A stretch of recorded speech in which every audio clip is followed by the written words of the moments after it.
A very good morning to you all, my dear students. Let's continue our chapter, The French Revolution. It is the most important chapter of your class, and yesterday we have discussed about the meaning of revolution and the reasons, some reasons of the French Revolution, and the event which led to the fall of Bastille. Now we will study about subsistence crisis and the factors responsible for this in France. First of all, what is subsistence crisis? It is an extreme situation where the basic needs of livelihood are endangered. Means जब main things जो हैं उनकी कमी हो जाए उन्हें बोलते हैं subsistence crisis. Like shortage of food, shortage of jobs. These can be because of increase in population.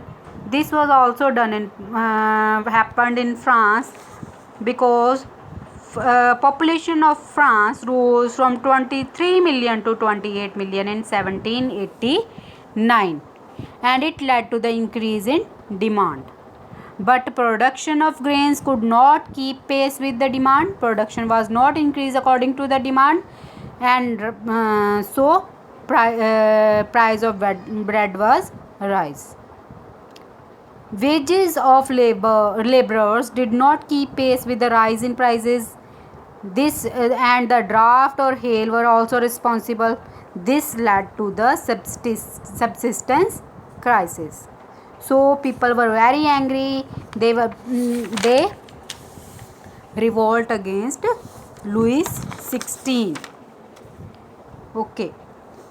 What was the role of philosophers in the French Revolution? We will discuss about it. John Locke. He was a philosopher. Who were philosophers? In the third estate, there were common person, peasants, lawyers, educated persons, and philosophers also. And John Locke was one of them. He gave his idea that society should be based on the freedom and equal laws. He wrote it in the two treatises of government of his book. And second philosopher was Jean-Jacques Rousseau. In his book The Social Contract, he also gave an idea of the government based on social contract between people and government. And third philosopher was Montesquieu. He wrote a book, The Spirit of the Law. According to him, he wants the government which has division into legislative, executive, and judiciary. The ideas of these philosophers were discussed everywhere in saloon and in every corner of the France. Because of that, on 5th May 1789, Louis XVI called Assembly of the States Generals to pass proposal for new taxes. In this assembly, first state there were 300 representatives, of second state 300 representatives, but of third state there were 600 representatives. But peasants, artisans, and women denied entry to the assembly. They were very angry. Voting was done. Each state one vote. This was the idea that each state has one vote. And Louis XVI also wanted to continue this practice. But third state people wants that each member should have one vote.